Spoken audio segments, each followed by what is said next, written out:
Maybe you're just investigating homeschooling a little bit and curious about what that will look like if you should choose to do homeschooling. Or maybe you're like right in the trenches right now, homeschooling littles, and want to get some ideas about how to structure your day. So whatever the case may be for you, I welcome you here today. One of the biggest factors of homeschool success circles back to our own expectations of what homeschooling looks like and what we expect out of a homeschooling schedule. So I hear from a lot of families that go into homeschooling thinking that their structure or the way that they set up their homeschool needs to look like what their child would be getting if they had been attending an in-person classroom school setting.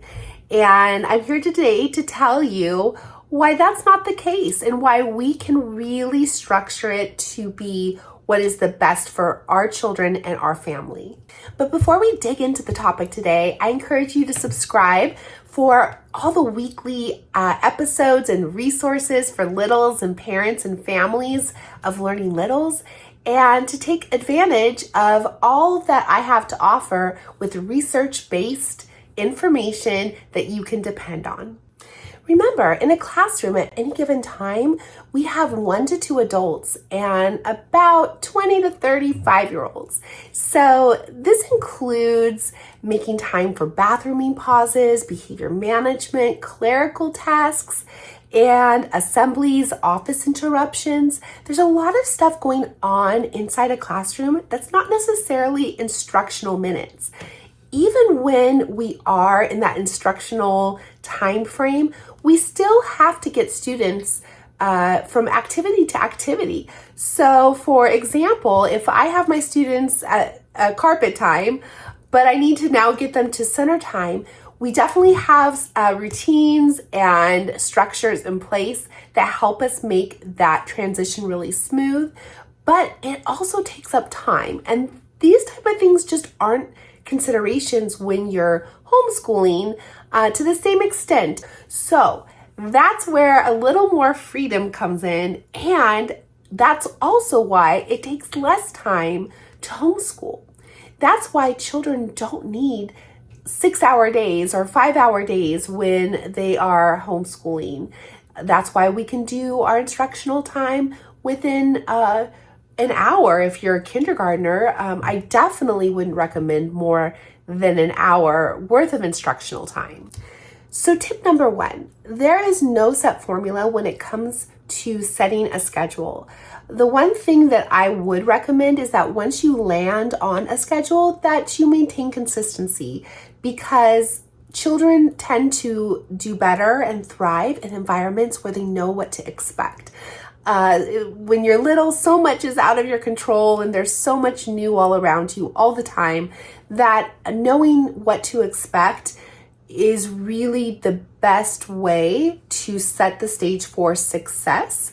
However, your schedule might be 4 days a week and 3 days off, or maybe you homeschool for 2 weeks and you take a week off. That really depends on the needs of the family. But once you have something in place, I do recommend, again, that you keep that consistent, because it helps the children know what to expect. Tip number 2, for free: be done before they are done. You always want to stop the learning before it expires. So, if you can stop while you're still having fun, that's your soda shop. That's your sweet spot. You want to end on a positive note. There are always going to be times where, for whatever reason, it's an off day, we're hungry, didn't take a nap and we needed to, or whatever the situation, we're going to have those off days where we have to take a step back and say, you know what, we can put this aside and come back to it again another time. But in general, we want to conclude our learning time before the child decides they're done. And that's my number 1 tip. In order to do that, you need to keep in mind their developmental range and time span. And so we're going to dig into that next. So let's look at language arts and what a block of language arts might look like. I've already talked about how that should be maybe about 30 minutes of your instructional day, 40 minutes max. Definitely should include a lot of hands-on sorting and interactive activities. If you want some more ideas, check out my videos. My lessons are super easy to replicate at home using sand buckets. I always focus on using very simple, accessible materials because I want learning to be accessible for families at home.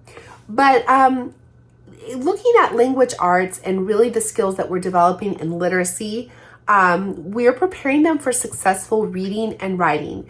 And since we're dealing with 5-year-olds, we also will see a range of readiness. So some 5-year-olds are going to be working on letters and sounds and basic skills such as rhyming, and some 5-year-olds are going to be ready to start blending their first words and reading and writing sentences. So it really just depends. Remember, reading development is a bell curve. So if your child's not ready for reading yet, that's okay. Work on those phonics. Work on the phonological awareness where you're listening to parts of words and rhymes and reading to them. All of these things are getting them ready to be successful, literate human beings. So again, some children are going to be focused on phonics and sounds and letter recognition and rhyming. Others may need to be challenged a bit and move on to blending words. Wherever your child is at, those are the activities you're going to want to focus on. I highly recommend always for learning littles, whether they are already blending first words and reading, I still recommend every day to do at least 5 minutes of what we call phonemic awareness or phonological awareness. So phonemic awareness would be identifying beginning sounds, being able to hear that tricky middle vowel, which is the hardest letter for littles to hear inside of a 3-letter word, a CVC word. I also recommend that they work on rhyming, which is under the phonological umbrella. So skills like rhyming, syllabication, they're not necessarily having to understand syllable patterns, but being able to clap out, shake out their syllables, clap out how many words are inside a sentence. All of these skills are very foundational for helping them to be able to master the written language structure of English. You know, even beyond that hour of instructional time, what they're doing throughout the day, when they're outside playing, when they're building with blocks, when they're helping you make dinner, doing an art project, exploring nature, all of those things are also contributing to their preparation for being educated human beings. They're growing their vocabulary, they're growing their experiential knowledge. All of this is foundational for literacy, actually. So just know that outside of that 1 hour of instructional time, your day consists of so much more rich experiential learning opportunities outside of those academics. And so take advantage of that. Remember, when they're outside experiencing the world, you're teaching them a new skill outside, whether it be tending to some animals that you have or folding laundry. They are learning important skills. And play is absolutely essential to our littles. Littles learn through their play, just like kittens. When we see kittens play fighting, they're actually learning important skills that they are developing for adulthood. And this is part of how even other species develop. So when children are playing with blocks, they're building Legos, when they are playwriting or any activity like that, they are actually developing and making connections in their brain because children have such neuroplasticity. Their brains are so moldable that they're just making those connections all the time. So again, an hour of dedicated instructional time, however you break that up, whether in blocks or not. But outside of that, there's so much other learning experiences going on that your child might not have otherwise. To recap, ideally in a very well-structured language arts block for homeschooling kindergarten, which would be age 5. And again, we're dealing with a range. So some 5-year-olds are going to be focused on letters and sounds. Some 5-year-olds are going to be ready for blending. That's really not, the issue here. But the components that you want to include are basically the same. So you're going to want to make sure you have that phonemic awareness that I just talked about. You're going to want to make sure to have phonics, which is different. Phonics is when we're connecting the sound to the actual written letter or representation on paper. So you want to include some phonics, reading and decoding if they're ready for that.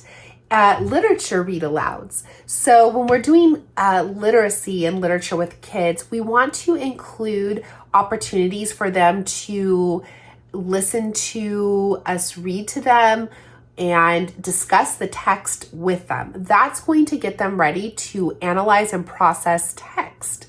So making connections to what you're reading in the text, or discussing with them what happened, not just asking those simple questions like what color shirt was the character wearing or where did they go first. Those are fine questions, but comprehension really goes beyond that. So having those literature conversations as you read and connecting to the text is a great way to model for your child.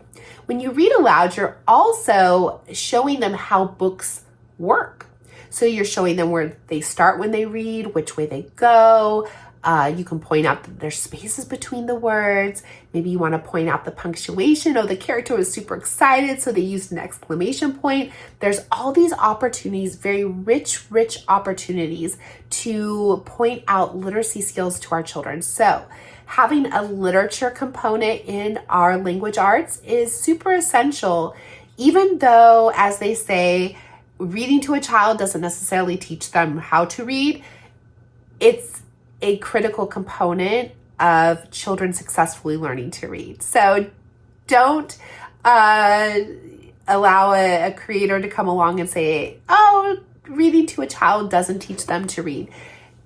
It doesn't teach them to decode, maybe, but it does teach them important ways to be a reader, and it teaches them important things about reading. So very important. So far we have phonemic awareness, we have phonics, we have our literature component where we have read alouds and discussions, and then speech.